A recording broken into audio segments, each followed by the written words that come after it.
They buried my wife Martha on a Tuesday morning in November, and by Thursday, my son Paul was already spending my money. I'm Frank Thompson, 70 years old, and what I'm about to tell you will show you exactly why sometimes the people who hurt you most are the ones who share your blood.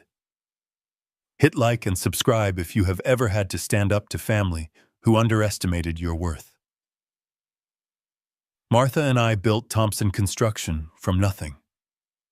Started in 1978 with a pickup truck, a toolbox, and enough determination to move mountains.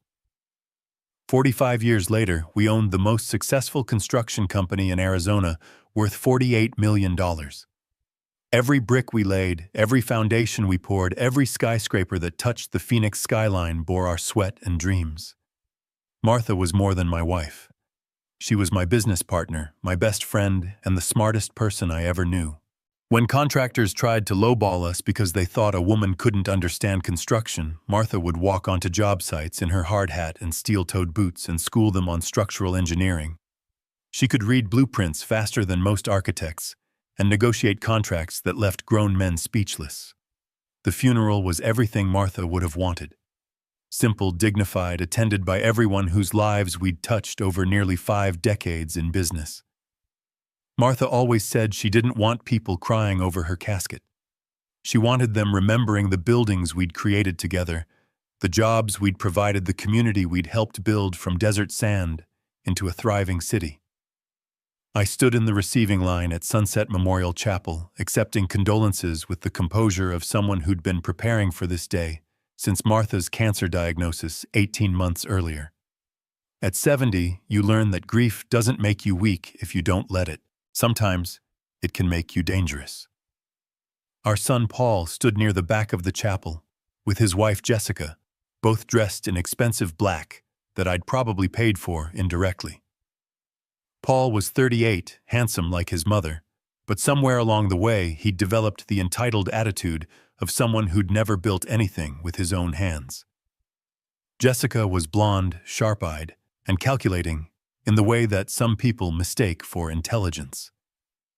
During the service, while Pastor Williams spoke about Martha's legacy of hard work and generosity, I caught Paul checking his phone.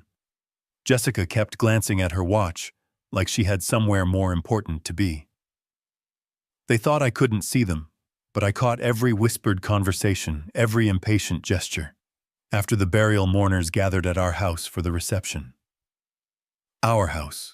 The sprawling ranch-style home Martha and I had designed ourselves with its exposed beam ceilings and floor-to-ceiling windows overlooking the Sonoran Desert. Every room told the story of our life together. The kitchen where Martha had perfected her famous chili recipe. The office where we'd planned every business expansion. The workshop where I still built furniture by hand on weekends. I was in the kitchen directing the catering staff when I overheard Paul's voice from the adjacent hallway. He was speaking to someone, probably Jessica, in the confident tone he used when he thought he was being clever.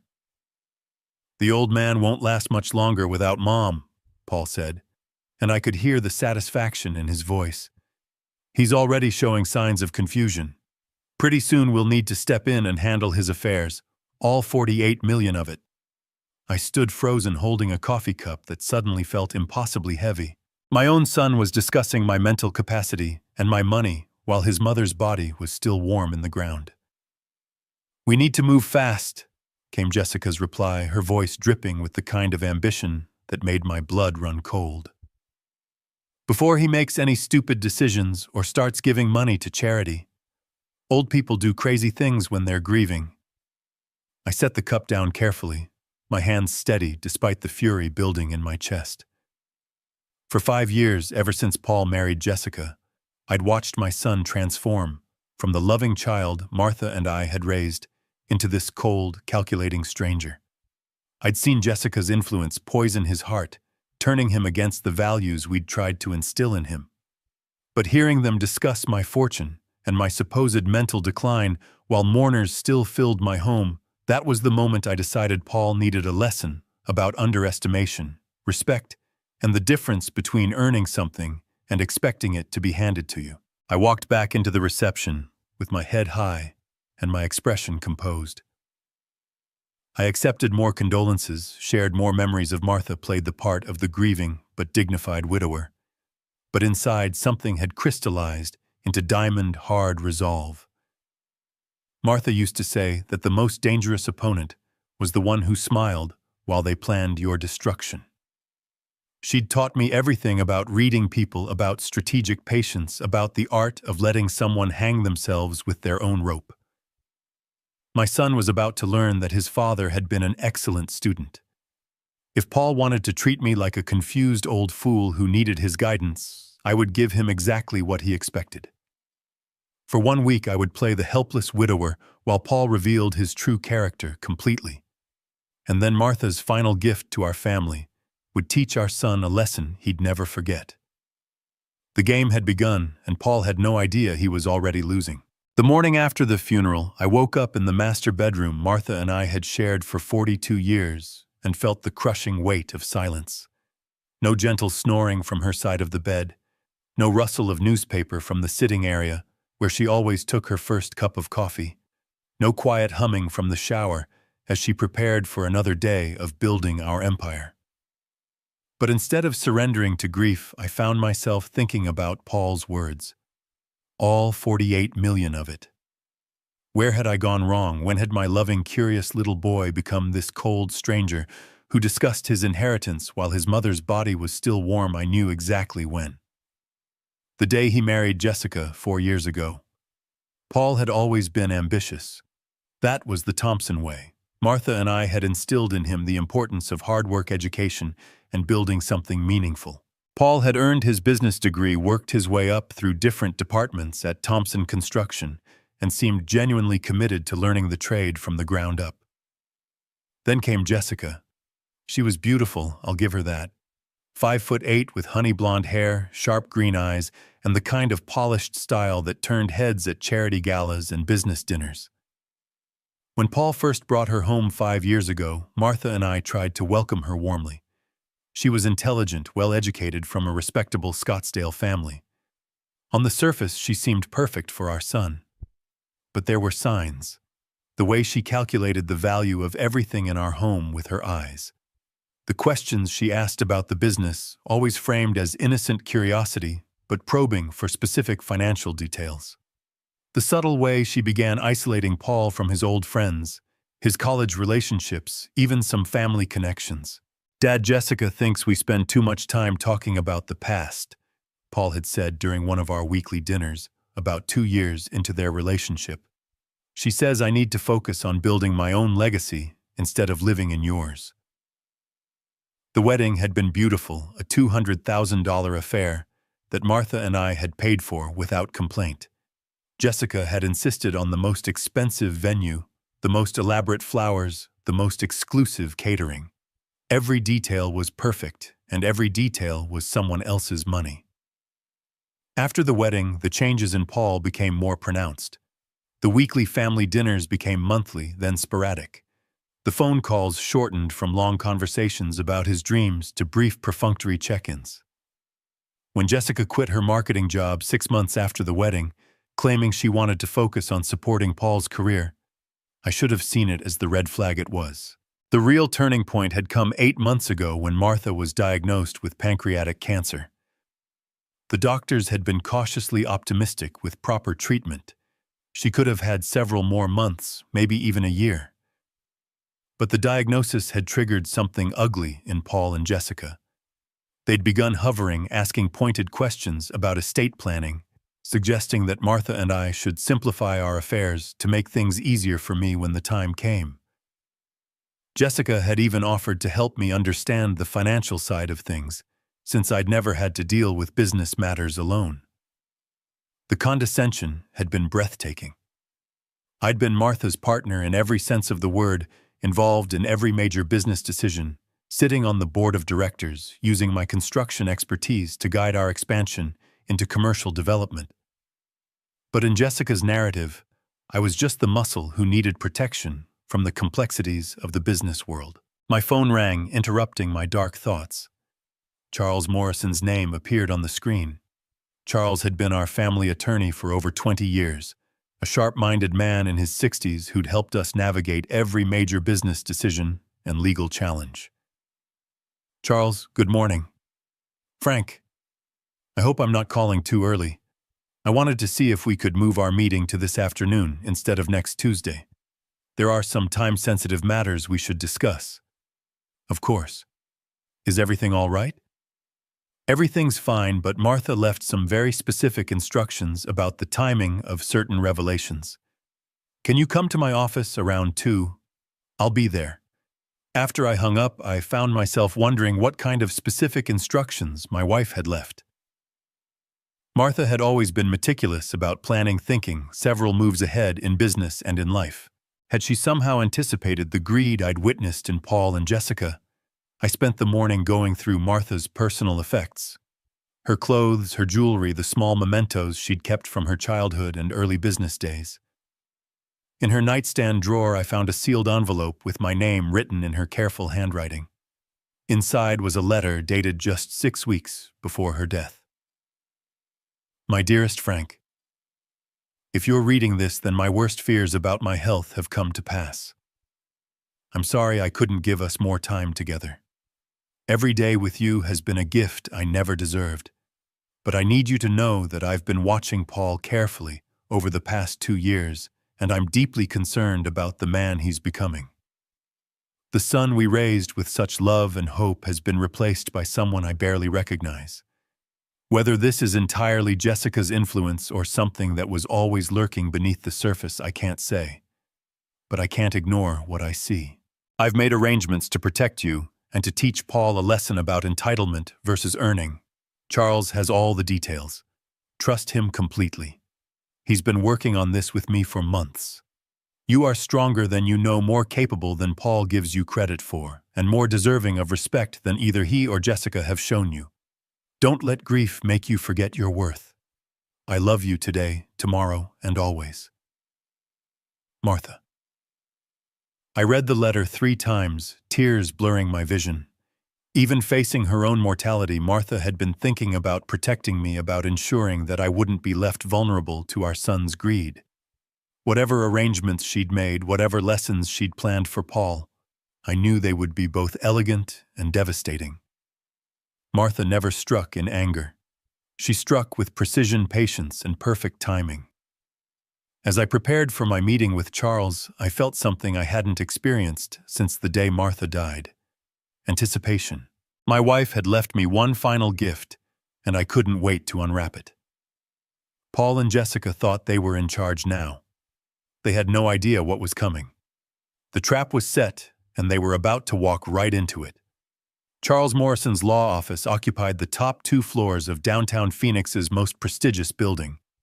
I'd been there countless times over the years for various business matters, but walking through those mahogany-paneled hallways on this particular afternoon felt different. Everything looked the same. The oil paintings of distinguished former partners, the Persian rugs, the leather-bound legal volumes. But I was different. Yesterday I'd been a husband. Today I was a widower with secrets to uncover. Charles greeted me personally, something he'd always done but which now felt especially significant. At 65, he moved with the careful dignity of a man who'd spent decades handling other people's most important decisions. His silver hair was perfectly styled, his suit immaculate, his handshake firm and reassuring.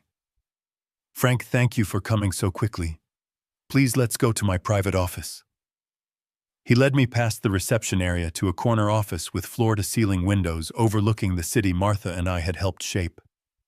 The walls were lined with photographs of Charles with various clients and dignitaries, including several of him, and Martha at groundbreaking ceremonies and charity events spanning over 2 decades. Would you care for coffee?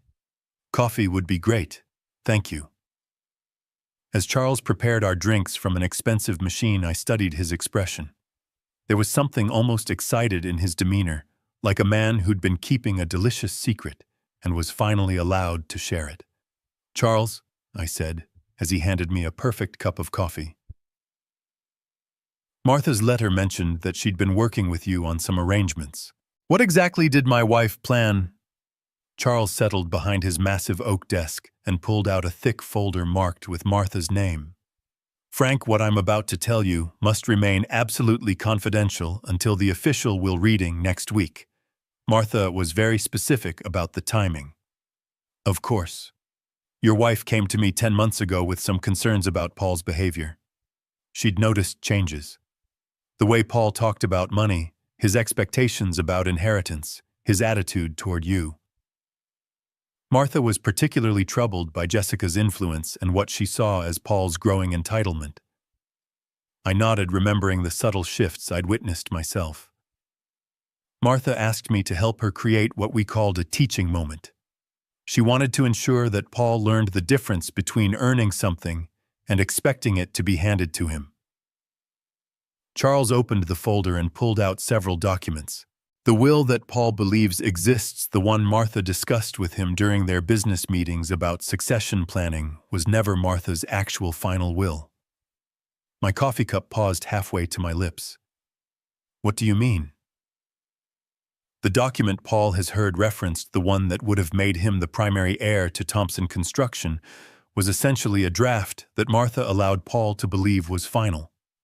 Martha's actual will, the one that will be read next week, is quite different. How different? Charles smiled, and for the first time since Martha's death, I felt a flutter of genuine anticipation. Paul will inherit exactly $1 along with a letter explaining why. The bulk of Martha's estate, her share of the $48 million, the companies, the properties, everything goes to you with full discretion over Paul's future involvement. I set down my coffee cup with shaking hands. Charles, that's incredible. But Paul is her son. Surely Martha wouldn't completely disinherit him. Martha was very clear about her reasoning. She said that Paul had demonstrated over the past 2 years that he valued wealth over family inheritance over achievement. Martha wanted to give him the opportunity to prove himself worthy of the family legacy through his own efforts, not through birthright. Charles pulled out another folder, this one even thicker. Martha kept detailed records. Paul's comments about expecting his inheritance, his suggestions that you should retire and hand over control, his lack of respect for your contributions to the business. Martha even made some recordings. Martha began using a small recording device during family dinners and business meetings after her diagnosis. She captured Paul saying some illuminating things about his plans for the estate and his assumptions about your role in managing it. I felt a mixture of sadness and vindication. My wife had seen the same troubling changes in our son that I had, but she'd been methodical about documenting them. There's more, Charles continued. Martha also arranged for the transfer of several key assets into accounts that will be completely under your control. The house, the vacation cabin, the boat, they're all legally yours as of yesterday. But how Paul and Jessica will know something's wrong when they realize they can't access anything. That's the beauty of Martha's plan. For the next week until the will reading, everything appears normal. The accounts are still accessible for routine matters. The properties are still in the family name. Paul and Jessica won't realize anything fundamental has changed until I read the will publicly.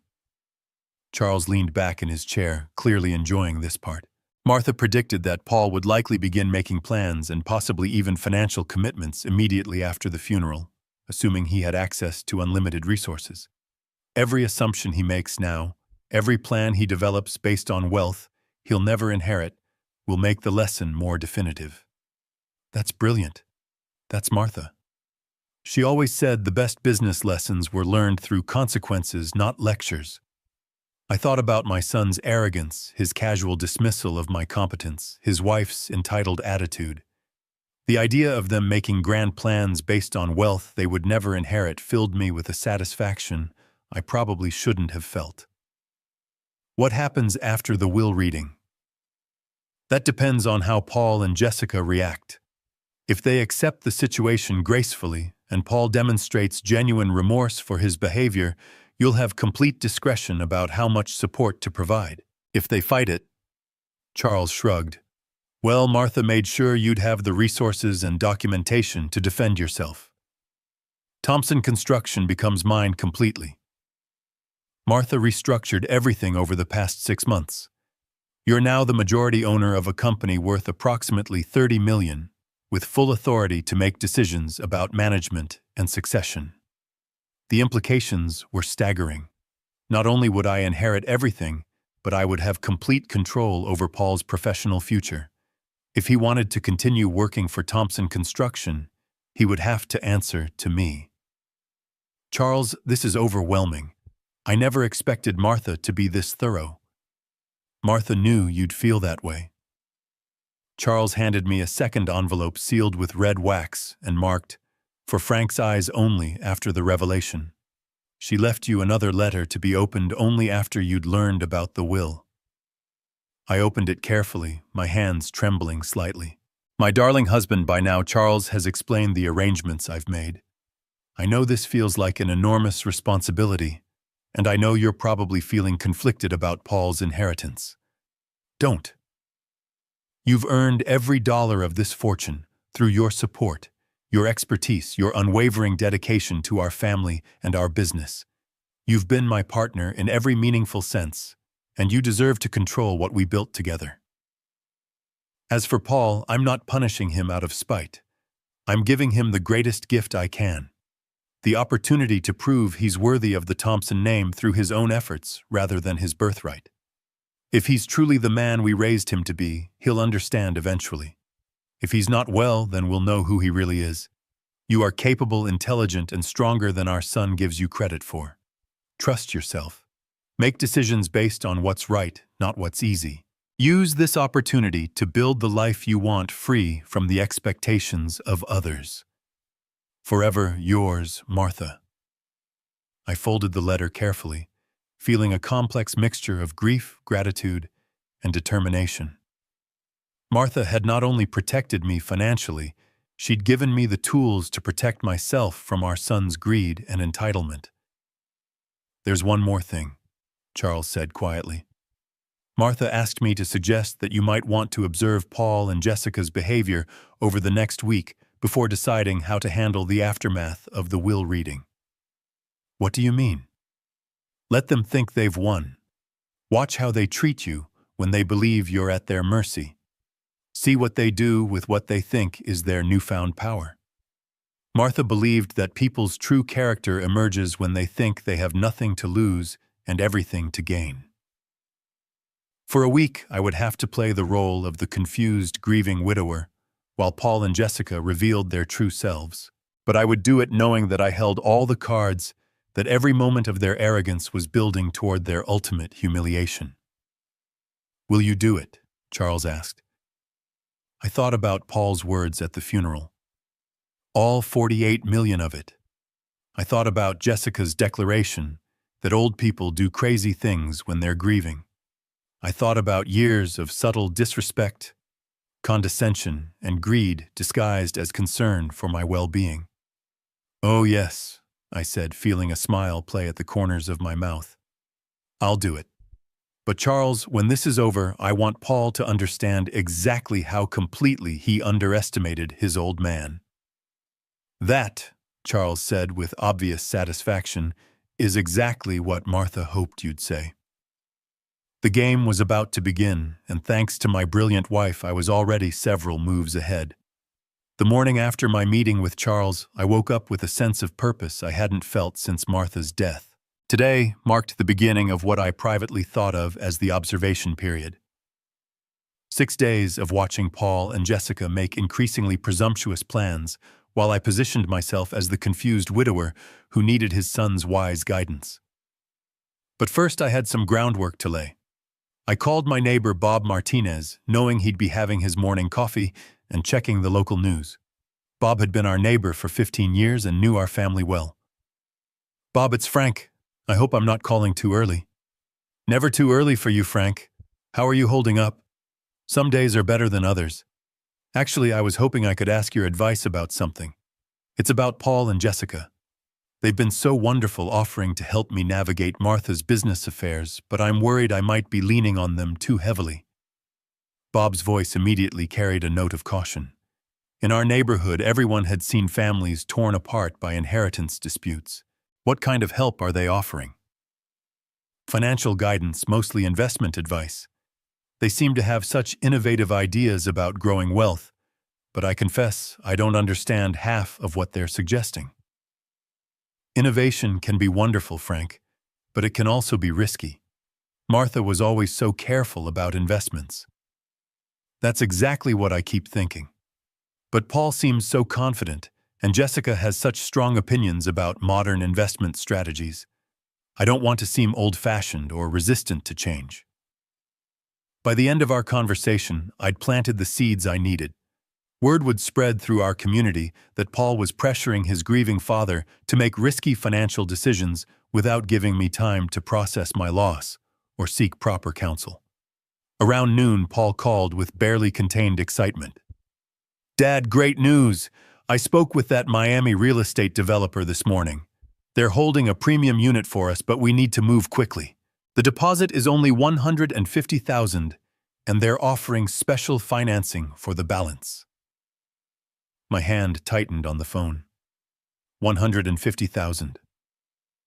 That seems like a lot for a deposit.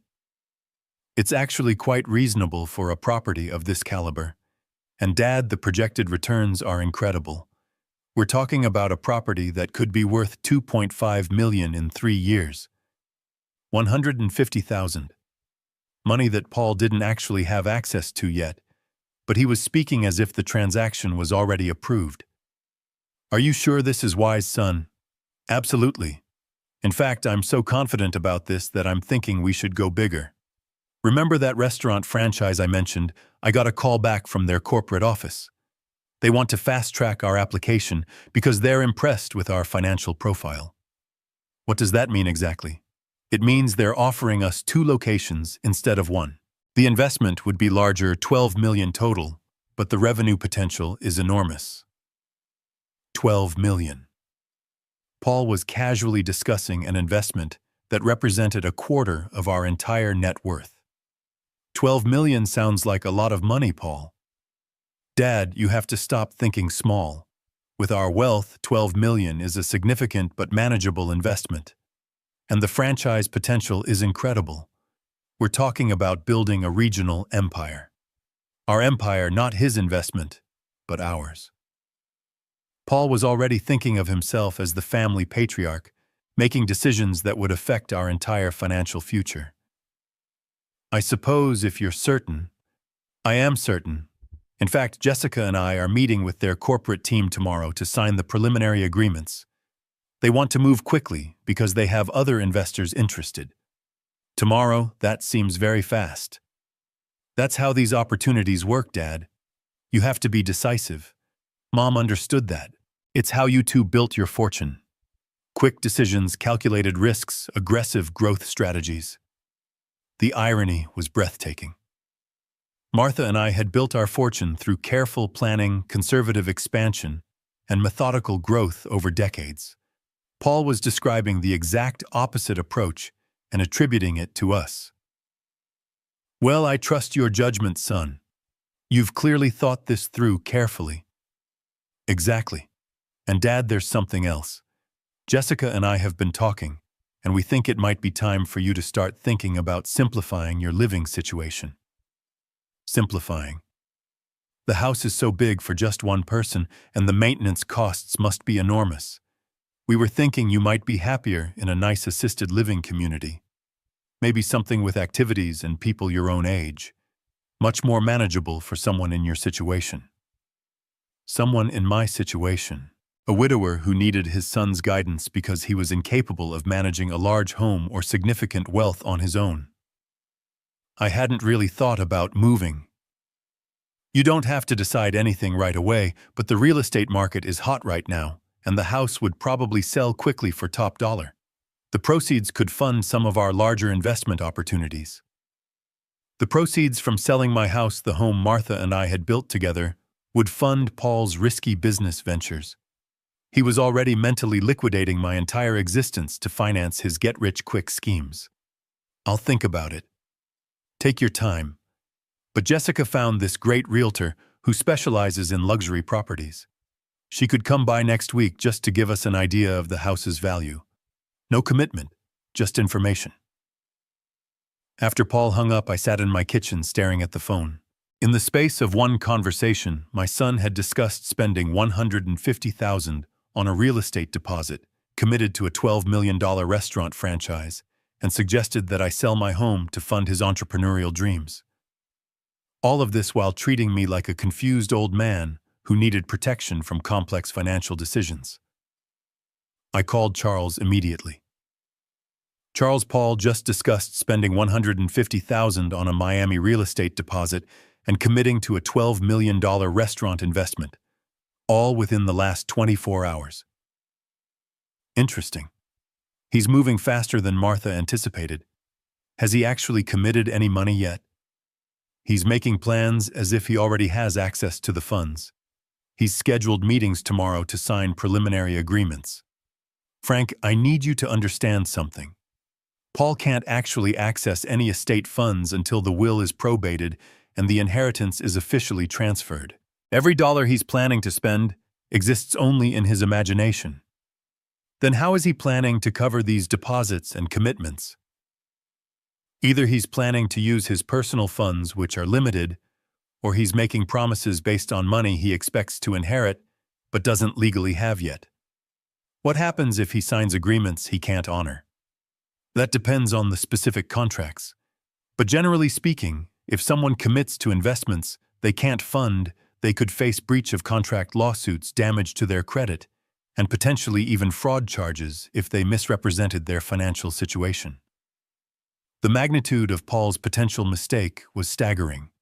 He was so confident about his inheritance that he was making commitments that could destroy him financially if he was wrong. Charles, is there any possibility he could actually access estate funds before the will reading? None whatsoever. Martha was very specific about the timing. Until the will is officially read and probated, Paul has no legal claim to any estate assets. Every plan he's making is based on assumptions, not legal reality. As I hung up with Charles, I realized that Martha's trap was even more elegant than I'd initially understood. Paul wasn't just going to be disappointed about his inheritance. He was going to face potential criminal charges for making commitments based on money he would never receive. The next 6 days were going to be very interesting indeed. Friday morning arrived gray and overcast, with November clouds threatening rain. I dressed carefully in my best navy suit, the one Martha had helped me pick out for our 40th wedding anniversary dinner 2 years ago. I wanted to look dignified but slightly frail, like an old man still processing his grief and relying on others to guide him through complex legal matters. Charles's office building looked imposing under the threatening sky, its glass and steel facade reflecting the gray clouds. I arrived 15 minutes early and spent the time in my truck watching Paul and Jessica pull up in what appeared to be a brand new Lexus SUV.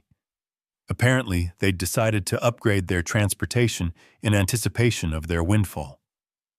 Paul looked excited, practically bouncing as he walked toward the building.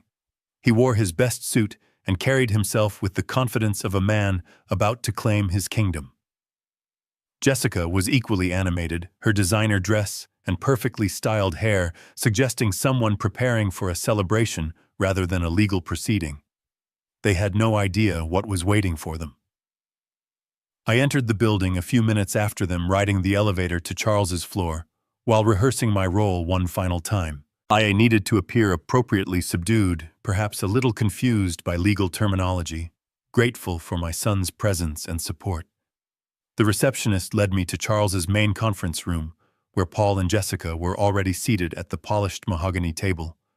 Paul jumped up to embrace me as I entered. "Dad, how are you feeling? I know this must be emotional." "I'm managing, son. Thank you for being here. I don't know what I'd do without your support." Jessica offered me a sympathetic smile that didn't quite reach her eyes. "We're here for you, Frank. Whatever the will says, we'll figure everything out together." Charles entered with his associate, both men carrying leather portfolios that contained the documents that would change all our lives. Charles looked solemn and professional, giving no hint of the bombshell he was about to detonate. "Thank you all for coming," Charles began, settling at the head of the table. "Before we begin, I want to explain the process. I'll read the will in its entirety, then answer any questions you might have about its provisions. The document has been properly witnessed and notarized, and all legal requirements have been met." Paul nodded eagerly. "We understand. Please go ahead." Charles opened the leather portfolio and removed a thick document bound in blue legal backing. "This is the last will and testament of Martha Elizabeth Thompson, executed on August 15th of this year." August 15th, just 3 months before Martha's death. The timing wasn't lost on me. She'd finalized these arrangements after her cancer diagnosis, after watching Paul's behavior during her illness, after making her final assessment of our son's character. "I'll begin with the preliminary statements and then move to the specific bequests," Charles continued. "Martha's words as written, I, Martha Elizabeth Thompson, being of sound mind and body, do hereby make this my final will and testament, revoking all previous wills and codicils." Paul leaned forward slightly, his attention completely focused on Charles's words. "First, I want to express my profound love for my husband, Frank, who has been my partner, my advisor, and my greatest treasure for 42 years. Everything I built with his support, his expertise, and his unwavering dedication to our family and our shared dreams."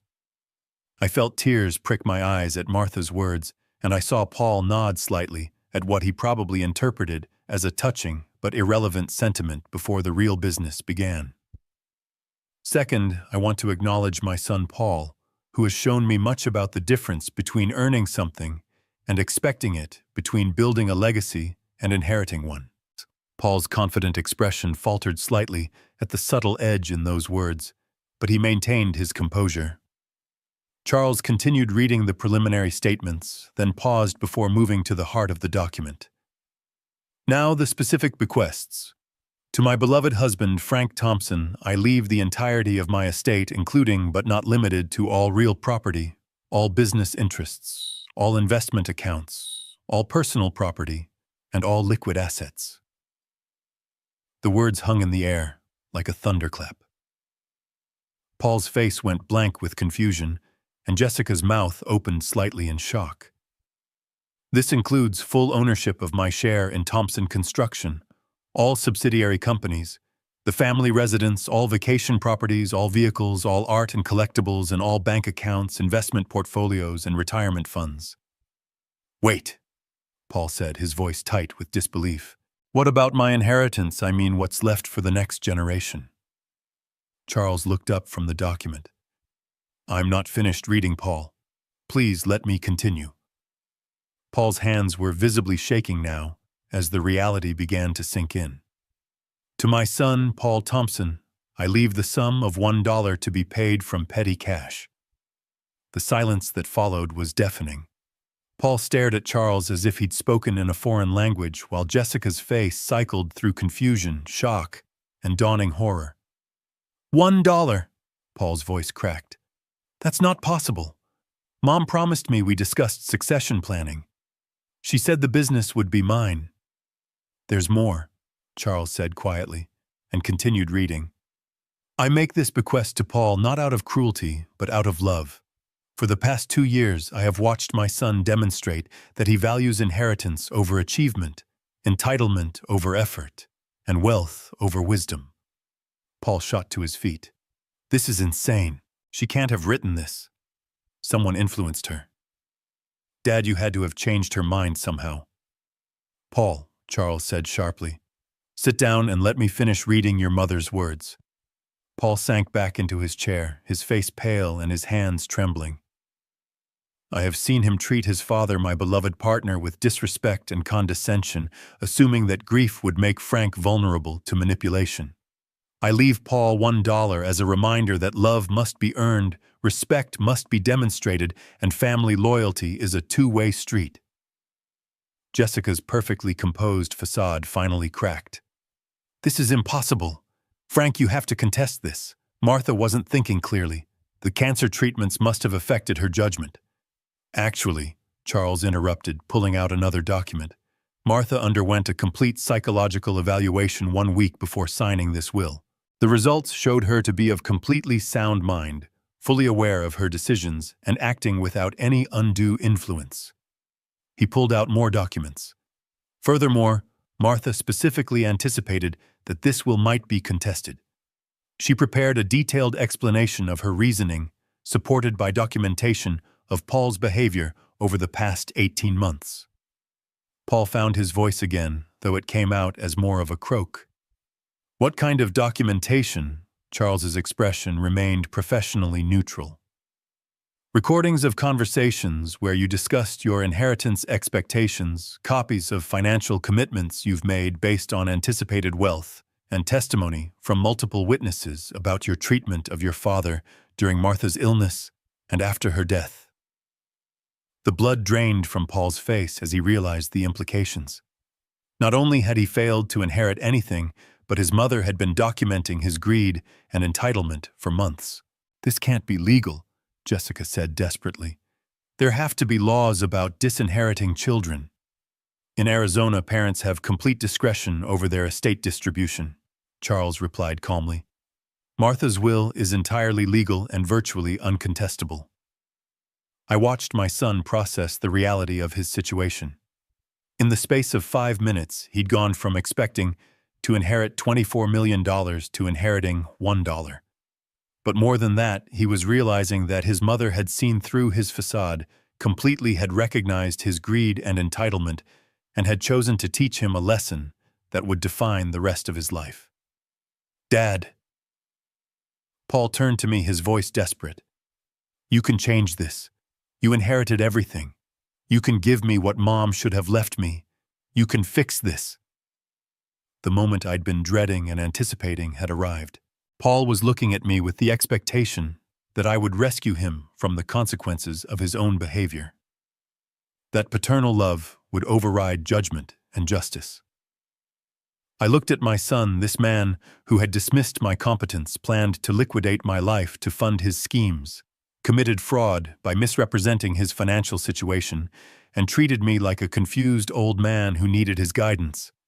I thought about Martha's letter about the choice between enabling and teaching, between mercy and justice. "Paul," I said quietly, "your mother's will reflects her assessment of your character and your recent behavior. I don't think I should override her judgment." "What?" Paul's voice was raw with disbelief. "Dad, I'm your son. I'm your only child. You can't seriously be considering leaving me with nothing." "You're not being left with nothing, son. You're being left with the opportunity to prove yourself worthy of respect through your own efforts rather than your birthright." Jessica leaned across the table, her mask of concern finally dropping to reveal the calculation beneath. "Frank, you need to think about this carefully. Paul is your family. Blood is thicker than water." "Jessica," I said with a calm I didn't entirely feel, "over the past week, you and Paul have made it very clear that you consider yourselves to be in charge of this family's wealth. You've planned how to spend this inheritance, how to grow it, how to use it to fund your dreams. You've treated me like an obstacle to your wealth rather than the man who helped build it." "That's not true." "It's completely true. You've dismissed my intelligence, questioned my judgment, and assumed that grief would make me malleable to your manipulation. You've even had Paul contact realtors about selling my home to fund his investment schemes." Paul's face went through a series of expressions as he realized how completely his behavior had been observed and documented. "Dad, if we said things that hurt you, we're sorry. We were just trying to help." "You were trying to help yourselves," I said firmly. "And now you can continue helping yourselves, but with your own resources instead of mine." The silence that followed was broken only by the sound of Jessica beginning to cry. Not the delicate tears of grief, but the harsh sobs of someone watching their dreams disintegrate in real time. "Charles," Paul said desperately, "there has to be something we can do. Some way to challenge this." "Paul, you can certainly hire an attorney and attempt to contest the will. But I should warn you that doing so will trigger the release of all the documentation your mother compiled about your behavior. The recordings, the financial records, the witness testimony, all of it will become part of the public record. The threat was clear. Paul could fight the will, but doing so would expose his greed, entitlement, and recent dishonesty to public scrutiny. "How long do I have to decide?" Paul asked. 30 days from today to file any contest. But Paul, there's something else you should know. Your mother was aware that you might make financial commitments in anticipation of your inheritance. All of your recent agreements, the Miami condo, the restaurant franchise, the warehouse property, all of those obligations remain your personal responsibility. Paul's face went ashen as the full scope of his situation became clear. Not only had he failed to inherit the money he'd been counting on, but he was personally liable for over $20 million in commitments he'd made based on wealth he would never receive. As I watched Paul and Jessica's dreams crumble in real time, I felt something I hadn't experienced in months: complete and total vindication. Martha's plan had worked perfectly. The next 4 weeks were a masterclass in the destruction of entitlement. I learned about Paul and Jessica's disintegration through my neighbor Bob Martinez and other community connections who kept me informed without my having to ask directly. Paul hadn't contacted me since the will reading, and I was content to let him stew in the consequences of his choices. The first public sign of their troubles came when their new Lexus was repossessed from the parking lot outside Jessica's yoga studio. According to Bob, who heard it from his wife Maria, Jessica had caused quite a scene screaming at the repo men that there had been a mistake, that she would have them arrested for theft. The poor girl seemed quite distraught, Maria had reported to Bob. She was crying and carrying on about how this was all a misunderstanding, how her family's lawyer would sort everything out. The second sign was the restaurant franchise deadline. Charles had kept me informed about Paul's increasingly desperate attempts to secure financing. He had approached every bank in Phoenix, offering personal guarantees he couldn't back up and making claims about his inheritance that were no longer true. When the first deadline passed without payment, the penalty clauses kicked in immediately. Paul was now liable for not just the $12 million investment, but an additional $2 million in fees and damages. $14 million for a man whose annual salary was $80,000. The franchise company has hired a collection agency, Charles informed me during one of our weekly updates. They're moving aggressively to recover their losses. Paul's credit rating has been destroyed, and they're preparing to garnish his wages. The Miami real estate deal was next to fall. Without the ability to secure financing for the $1.8 million commitment, Paul had to forfeit his deposits and face breach of contract penalties. Another $400,000 he didn't have. But the most devastating blow came when Thompson Construction terminated Paul's employment. I hadn't ordered his firing. In fact, I'd specifically told the management team that personnel decisions should be made based on performance and behavior, not family relationships. But Paul's financial crisis had begun affecting his work. He'd been taking calls from creditors during business hours using company resources to try to arrange personal financing, and had apparently made several inappropriate comments to clients about family disputes affecting the company's stability. When the human resources director called to inform me of Paul's termination, she was clearly uncomfortable delivering the news. "Mr. Thompson, I want you to know that this decision wasn't made lightly, but Paul's behavior over the past 3 weeks has been disruptive and unprofessional. He's been using company time to handle personal financial matters, and last week he told a potential client that Thompson Construction was experiencing ownership disputes that might affect our ability to deliver on contracts." "I see. We can't have employees spreading doubt about the company's stability, especially not employees in senior positions. I hope you understand." I did understand. Paul had been so consumed with his financial crisis that he'd sabotaged his own professional standing. In trying to solve his money problems, he'd destroyed the one source of income he actually had. The social consequences came next. Word of Paul's financial troubles had spread through our community with the speed that gossip always traveled among people who had known our family for years. But what surprised me was how little sympathy he was receiving. Honestly, Frank, Bob Martinez confided during one of our morning walks, most people are saying Paul brought this on himself. Making investment commitments before actually inheriting anything shows terrible judgment. And that wife of his, added our other neighbor, retired teacher Helen Rodriguez. She's been calling people trying to arrange loans based on Paul's temporary difficulties, as if anyone would lend money to someone facing bankruptcy. The final social humiliation came when Paul and Jessica were asked to leave their country club. They'd been dining in the club restaurant when the manager approached their table and quietly informed them that their membership had been suspended due to unpaid fees. Apparently, Jessica had made quite a scene. She'd claimed that her father-in-law was temporarily controlling the family finances and that payment would be forthcoming.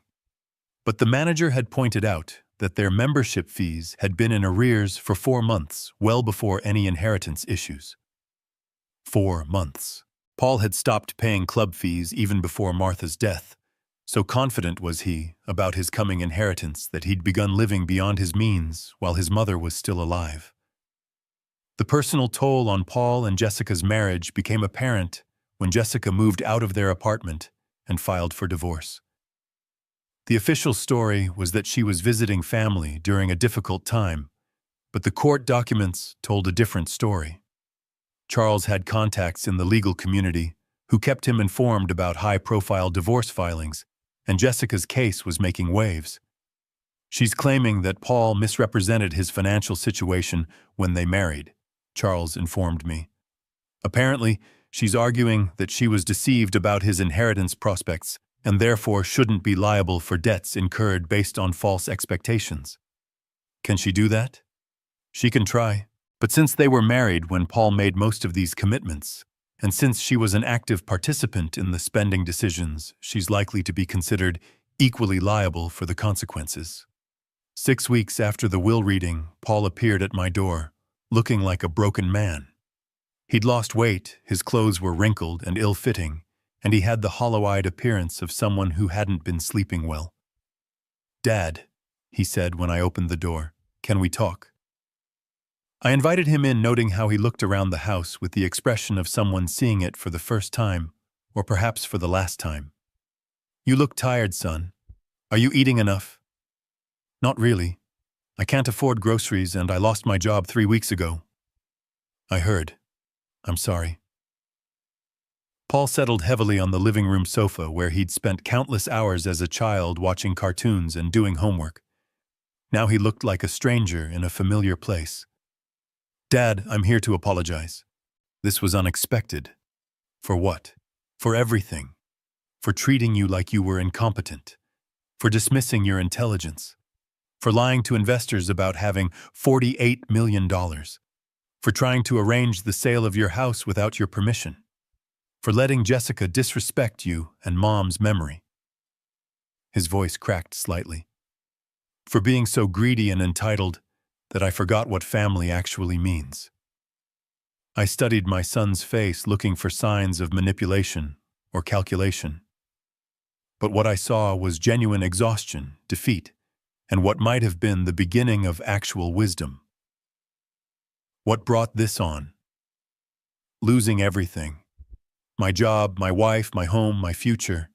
Realizing that I destroyed my entire life because I thought I deserved something I hadn't earned. Paul looked around the room again, his gaze lingering on family photographs that showed him at various stages of his childhood. "I keep thinking about what Mom used to tell me when I was little. That respect is earned, not given. That work builds character. That family loyalty means putting love above selfishness." Do you remember those lessons? I remember them. I just forgot how to live them. We sat in silence for several minutes while Paul gathered his thoughts. When he spoke again, his voice was quiet but steady. "Dad, I need you to know that I'm not here to ask for money." "You're not." "No, I made my choices and I need to live with the consequences. But I am here to ask for something that might be even harder to give." "What's that?" "Forgiveness. And maybe the chance to earn back your respect." I felt tears prick my eyes at the vulnerability in his voice. This was the son I remembered, the child who had been capable of genuine remorse and growth. Paul, you've always had my love. But you're right. Respect has to be earned. I know, and I know I have a lot of work to do. For the first time in years, I was looking at the man Martha and I had tried to raise. Broken, humbled, but finally capable of genuine self-reflection. The question was whether this transformation was real or just another performance designed to manipulate his way back into my good graces. Time would tell. I didn't hear from Paul for 3 months after that conversation. Charles kept me updated through his legal network, and what I learned both surprised and encouraged me. Paul had indeed moved to Austin, Texas, where he was working for a small construction company owned by his college roommate, Mike Rodriguez. He's starting at the bottom, Charles reported during one of our monthly check-ins. General laborer, 40 hours a week at $15 an hour. Living in a studio apartment that costs half his monthly salary. How's he handling it? According to Mike Rodriguez, who I spoke with personally, Paul is one of the hardest workers he's ever hired. Shows up early, stays late, never complains about the manual labor. Mike says he's never seen someone with Paul's education and background willing to dig ditches and carry lumber without an attitude. The bankruptcy had been finalized, wiping out Paul's debts, but destroying his credit for the next 7 years. Through it all, he'd worked steadily, lived within his extremely limited means, and began the slow process of rebuilding his life from nothing. There's something else, Charles continued.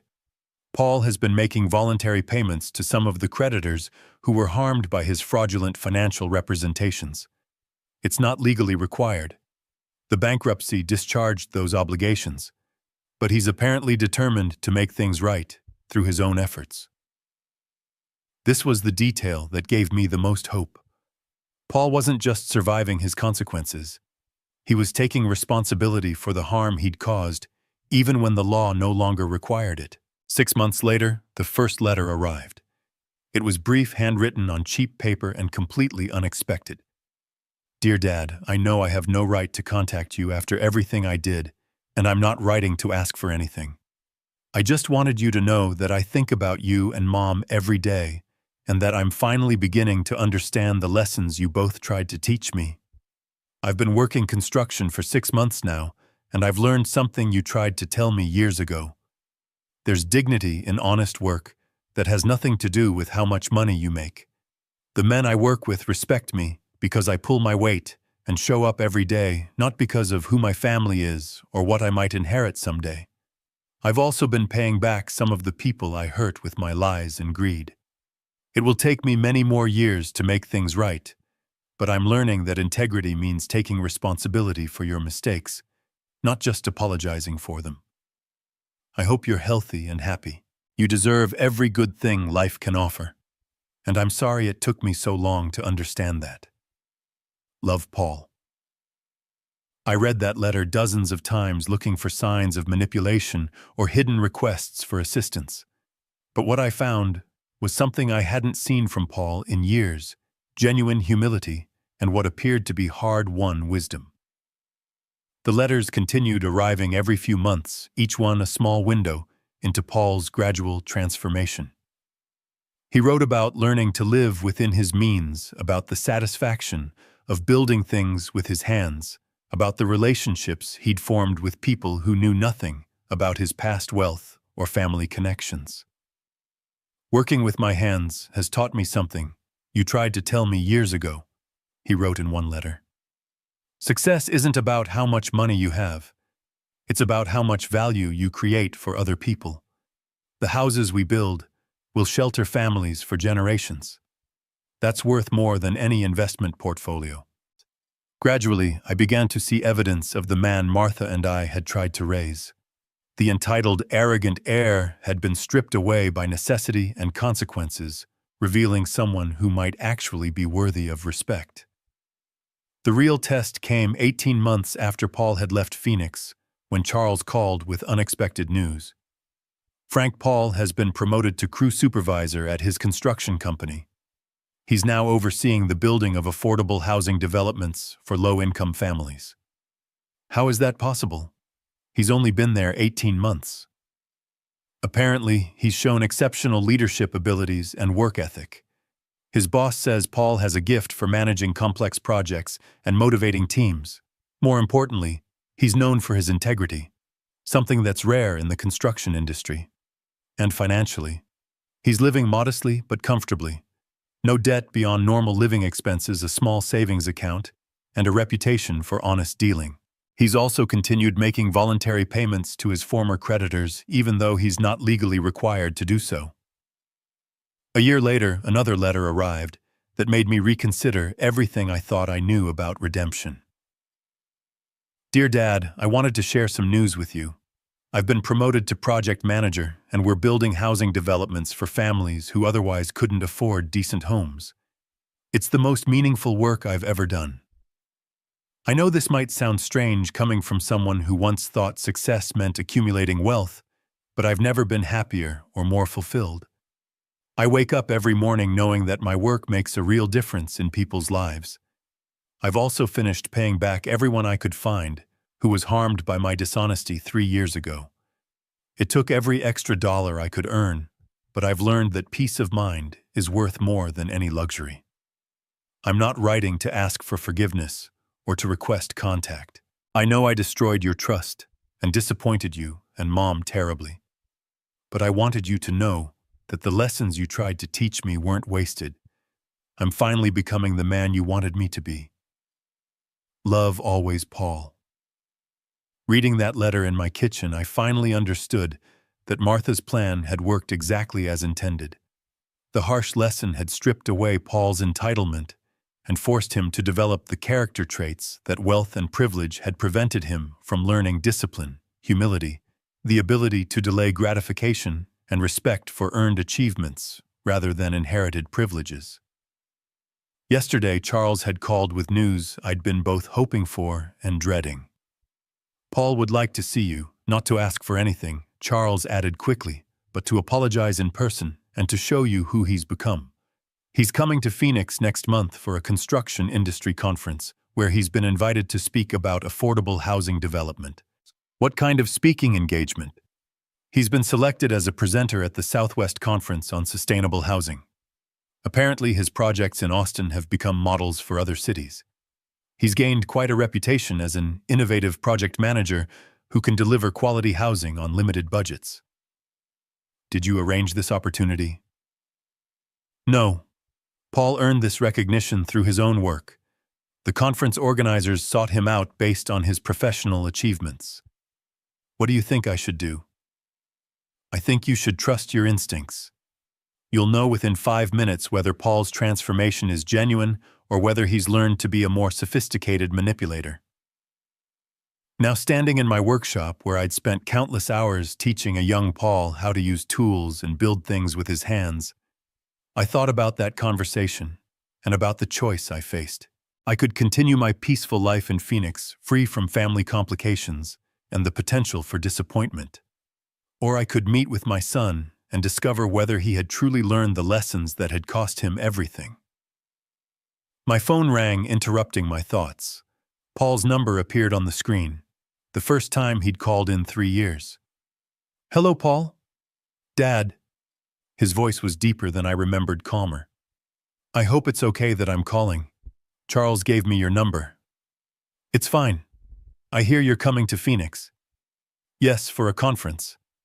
Dad, I know I have no right to ask, but would you be willing to see me? I understand if you don't want to, but I'd like the chance to apologize properly and to show you who I've become. I looked out at the desert landscape Martha and I had loved, at the life I'd built for myself through 3 years of independence and careful rebuilding. I'll be here next week, I said finally. We can meet for coffee. Thank you, Dad. I promise I won't ask for anything, except the chance to prove that I've learned from my mistakes. After I hung up, I continued working on the rocking chair I was building for my new neighbor's first grandchild. In a week, I would discover whether Paul's transformation was real, or whether this was simply a more sophisticated version of the manipulation I'd endured years ago. But whatever I learned, I would make the decision from a position of strength rather than weakness, wisdom, rather than blind paternal love. Martha had given me the tools to teach Paul about consequences and character. Now Paul would have a chance to demonstrate whether the lesson had been learned. Either way, I would remain exactly what I'd become, Frank Thompson, a man who had learned the difference between love and enabling, between family loyalty and financial obligation, between helping and being used. The final test was coming, and this time I would be the one holding all the cards. 3 years later, I sat across from Paul at a small coffee shop in downtown Phoenix, watching my son with the eyes of a man who had learned the difference between hope and expectation. The man sitting across from me bore little resemblance to the entitled, arrogant heir who had stood in my living room 3 years ago demanding his inheritance. Paul looked older, certainly, but also somehow more substantial. His hands were calloused from real work, his clothes were clean but inexpensive, and when he spoke there was a gravity to his words that hadn't been there before.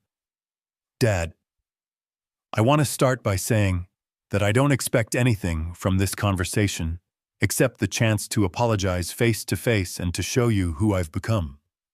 I studied his face, looking for the tells I'd learned to recognize over the years. The slight smirk when he thought he was being clever. The calculating look when he was working an angle. The barely concealed impatience when things weren't going his way. I saw none of those things. What I saw was a man who had been broken down to his foundation and rebuilt himself brick by brick through honest effort and genuine remorse. "Tell me about your work," I said simply. Paul's face lit up with genuine enthusiasm.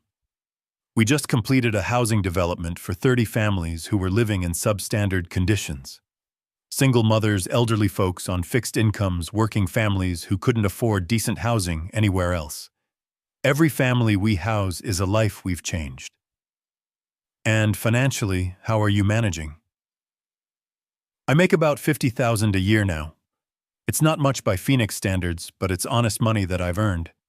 I live in a small apartment, drive a 10-year-old truck, and I've never been happier with my choices." We talked for 2 hours. Paul told me about his work, about the lessons he'd learned, about the process of rebuilding his life from nothing. He didn't ask for money. He didn't hint at reconciliation. He simply shared who he'd become and waited for my response.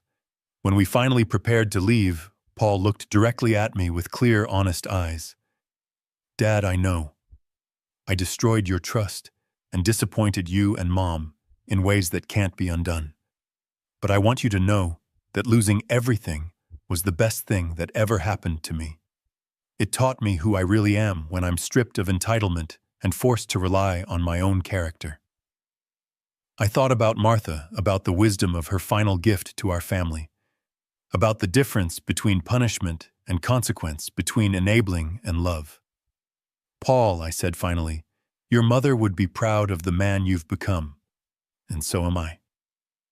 The tears in his eyes were genuine, and for the first time in years, so were mine. 6 months later, Paul moved back to Phoenix to manage Thompson Construction's new affordable housing division, not as an heir claiming his birthright, but as a qualified professional who had earned his position through competence and character. He works for me now, but he's also working for something larger. For the families we house, for the community we serve, and for the lesson that real worth comes from what you build, not what you inherit. Martha's plan had taken 3 years to reach full fruition, but it had accomplished exactly what she'd intended. It had destroyed the entitled child and forged a man worthy of respect. The lesson Martha taught us all was simple but profound. Sometimes the greatest gift you can give someone you love is letting them fail completely. Real character isn't built through comfort and inheritance. It's forged through consequences and the choice to rebuild with integrity. Frank Thompson learned that true family legacy isn't about money passed down, but values lived out. Sometimes love requires the courage to let someone you care about face the full weight of their choices, because that's the only way they can discover who they really are. Don't forget to hit that subscribe button if this story resonated with you, and share it with anyone who needs to hear that respect is earned, not inherited.